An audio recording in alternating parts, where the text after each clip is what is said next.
अस्सलाम वालेकुम अजीज तलबा।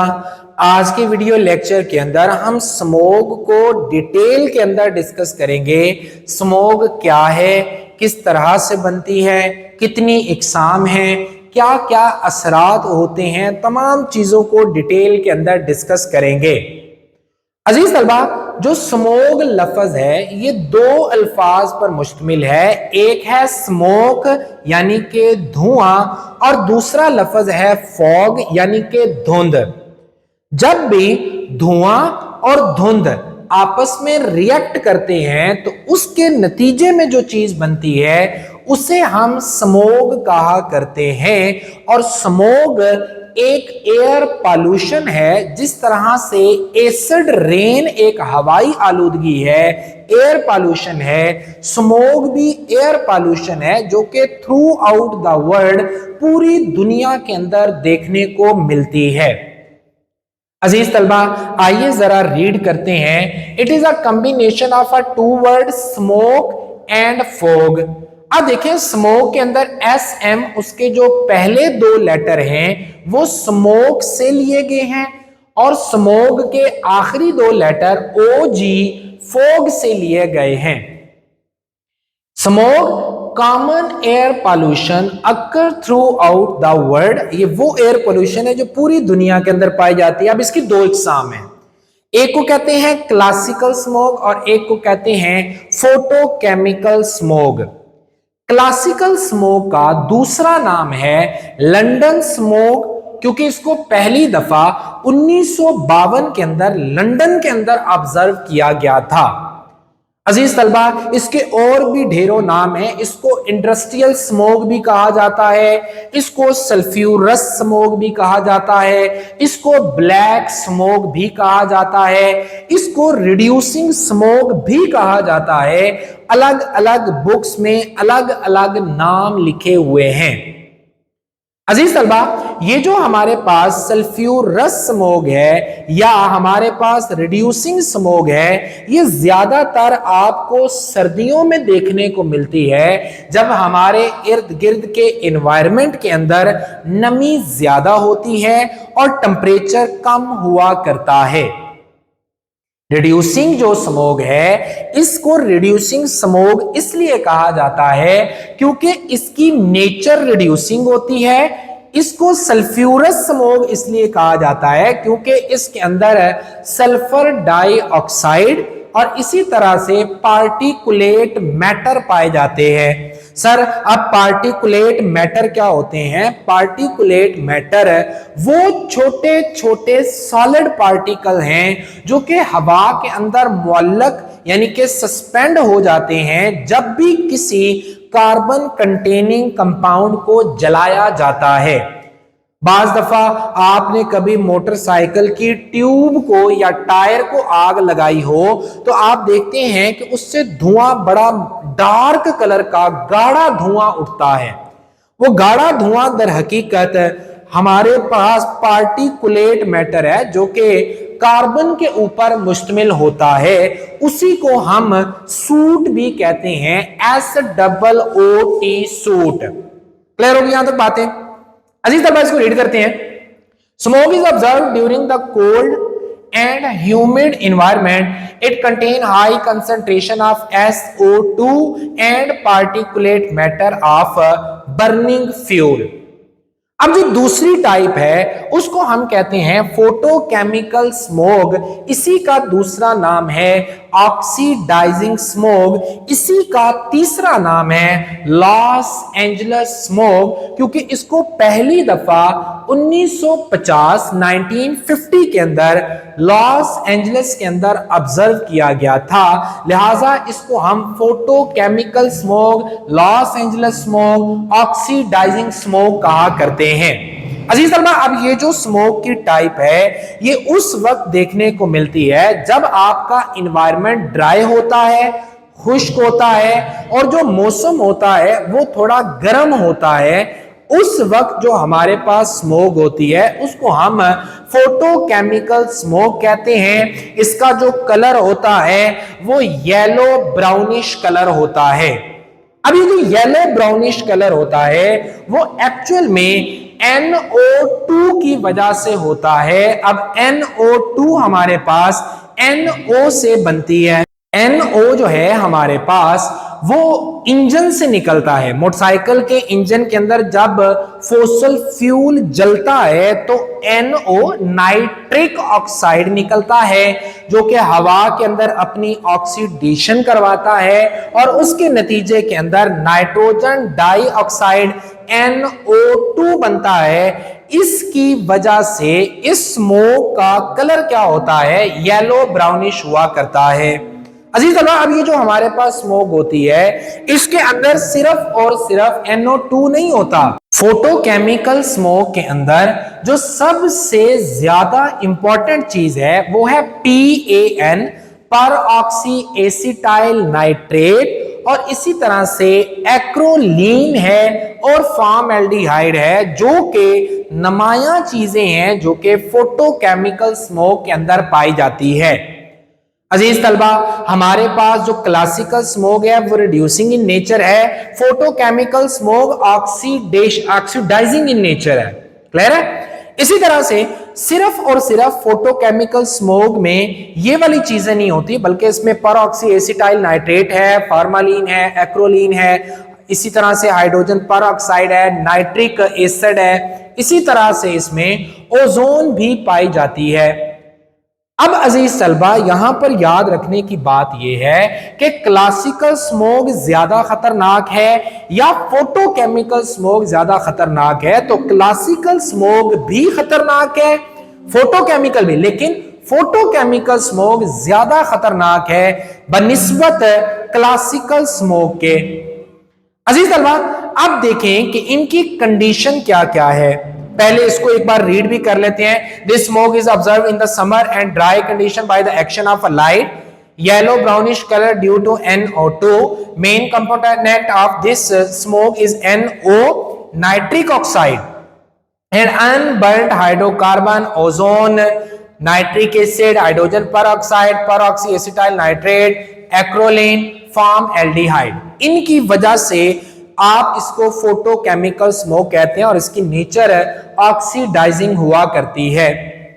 अजीज तलबा, अभी मैंने कहा कि जो फोटोकेमिकल स्मोक है ये लाइट की वजह से बनती है, यानी कि प्रॉपर लाइट रोशनी होनी चाहिए, तब जाकर रिएक्शन होगा किसका, अनबर्न्ड हाइड्रोकार्बन का विद फॉग, या जो हवा के अंदर थोड़े बहुत वाटर वेपर हो गया। अब आप कहेंगे कि सर जब भी हमारे पास गर्मियां आती हैं तो इसके अंदर तो हवा नहीं होती, हवा में पानी नहीं होता। अब पानी होता है, याद रखिए, क्या पानी होता है, लेकिन बहुत कम मिकदार के अंदर होता है। क्लियर? तो उसके साथ रिएक्शन के लिए NO का होना जरूरी है, पहली चीज। इसी तरह से VOC, वोलेटाइल ऑर्गेनिक कंपाउंड। अब वोलेटाइल ऑर्गेनिक कंपाउंड में हमारे अनबर्न्ड हाइड्रोकार्बन भी आ जाते हैं, या वो पेट्रोल जो इवेपोरेट होता है वो वेपर बन के हवा में चला जाता है, वो भी आ जाते हैं। इसी तरह से लाइट आ जाती है, और सबसे इंपॉर्टेंट चीज कि हवा मूविंग ना हो, यानी कि विंड ना हो। आपने कभी देखा होगा, वैसे भी अगर सर्दियों के अंदर भी धुंध पड़ रही हो तो आप देखते हैं हवा चलने लग जाए तो धुंध जो है वो छट जाती है, खत्म हो जाती है। इसी तरह से अगर तो हवा मूव कर रही है, फ्लो कर रही है विंड की फॉर्म में, आंधी की शक्ल के अंदर, तो उस वक्त अनबर्न्ड हाइड्रोकार्बन को रिएक्ट करने का मौका नहीं मिलता। लाइट होती है लेकिन उनके लिए खास जो है वो क्लेयन, खास रिएक्ट करने का मौका उन्हें मिलना चाहिए, ताकि उनके नतीजे के अंदर ये वाली प्रोडक्ट बन सके। वो नहीं बन पाती। जब वो नहीं बन पाती तो इसका मतलब ये हुआ कि movement of air should be little, हवा की मूवमेंट कम होनी चाहिए ताकि रिएक्शन हो सके।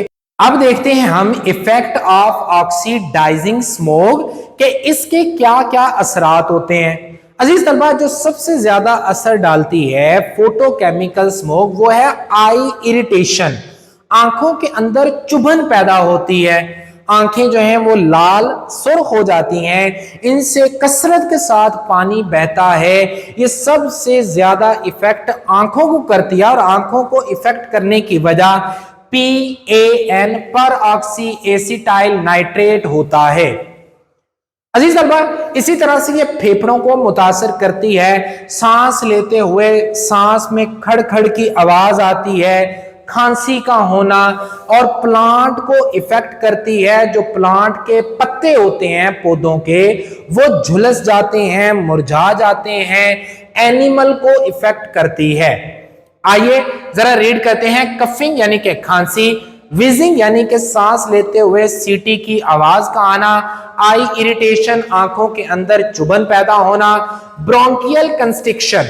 अब ये क्या होता है, आपने देखा होगा कि ट्रेकिया जो है वो दो में डिवाइड होता है, ब्रोंकाई, फिर आगे ब्रोंक्यूल्स यानी कि छोटी छोटी ट्यूब के अंदर तब्दील हो जाता है।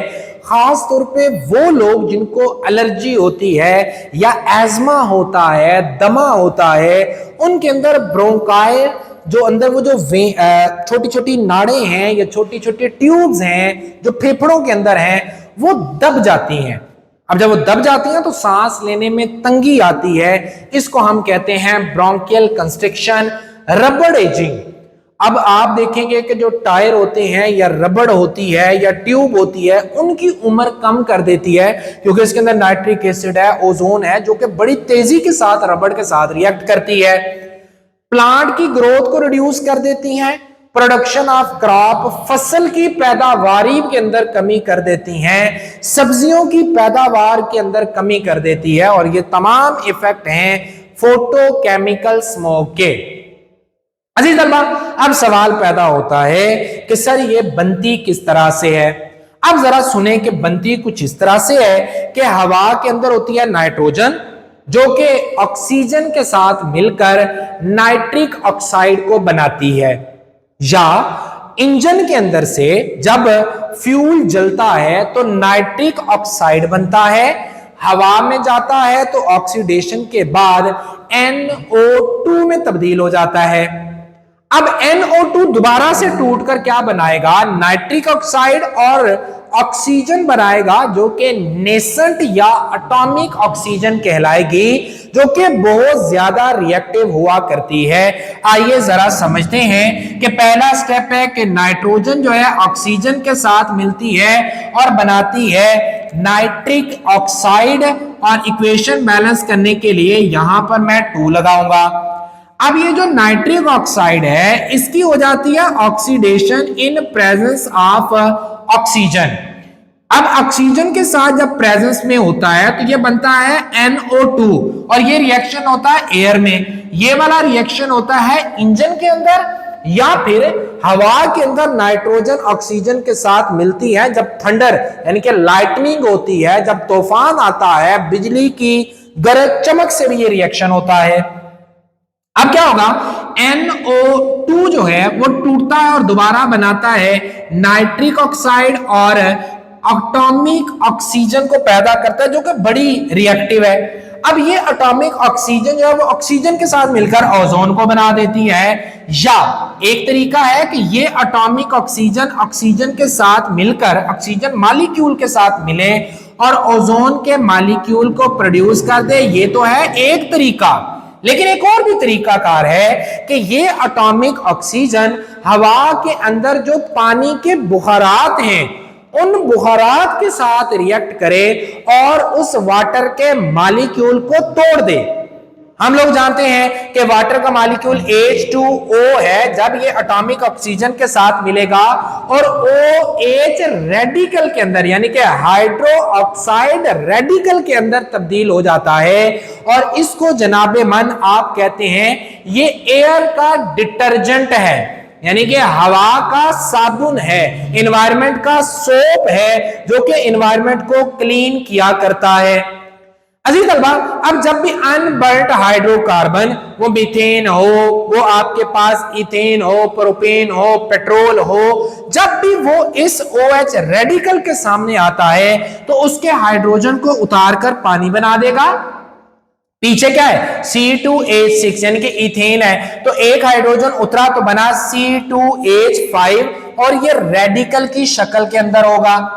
अब ये जो रेडिकल है ये ऑक्सीजन के साथ रिएक्ट करता है और ऑक्सीजन को अपने साथ मिला लेता है और उसको भी रेडिकल के अंदर तब्दील कर देता है। अब काफी स्टेप्स होने के बाद, छोटे छोटे रिएक्शन के बाद ये फाइनली एल्डिहाइड के अंदर तब्दील हो जाता है। अब आगे जो रिएक्शन है वो सारे का सारा एल्डिहाइड ने करना है, जो कि बनाएगा परऑक्सी एसिटाइल नाइट्रेट को। अभी तो एल्डिहाइड बना ना, अब एल्डिहाइड के ऊपर फर्दर OH रेडिकल जो है वो अटैक करेगा, और अटैक करने के बाद इसको भी रेडिकल में तब्दील कर देगा। OH को पकड़ेगा और बना देगा वाटर का मॉलिक्यूल H2O। अब इसमें एक H उतर गया तो बचा CH3CO रेडिकल। अब ये जो रेडिकल है ये दोबारा से ऑक्सीजन के साथ रिएक्ट करेगा और यहां पर एक नए रेडिकल को पैदा करेगा। अजीज तलबा, यहां पर याद रखिएगा कि रेडिकल एक बड़ी ही रिएक्टिव स्पीशी होती है, जो अपने इर्द गिर्द जिसको भी देखती है उसके साथ रिएक्ट कर लेती है। अब फाइनली ये जो हमारे पास रेडिकल बना है ये NO2 के साथ रिएक्ट करेगा, जो कि हवा के अंदर मौजूद था, और अपने आप को तब्दील कर लेगा PAN पर ऑक्सी एसिटाइल नाइट्रेट के अंदर, और जिसका फार्मूला होता है CH3COO2। यानी कि टोटल यहां पर O3 है और साथ बनेगा NO2, जिसको पर ऑक्सी एसिटाइल नाइट्रेट कहते हैं। अजीज तलबा, यही वो चीज है जिसकी वजह से हमारे पास आई इरिटेशन करती है, फोटोकेमिकल स्मोक। तो जनाबे मन, आज का लेक्चर हमारा इख्तिताम को पहुंचा। मैं साइड पर हूं, आप इसका स्क्रीनशॉट ले लें। उम्मीद करूंगा कि आपको टॉपिक की समझ आई होगी। इंशाल्लाह नेक्स्ट वीडियो में नेक्स्ट लेक्चर के साथ मुलाकात करेंगे। फी अमानिल्लाह।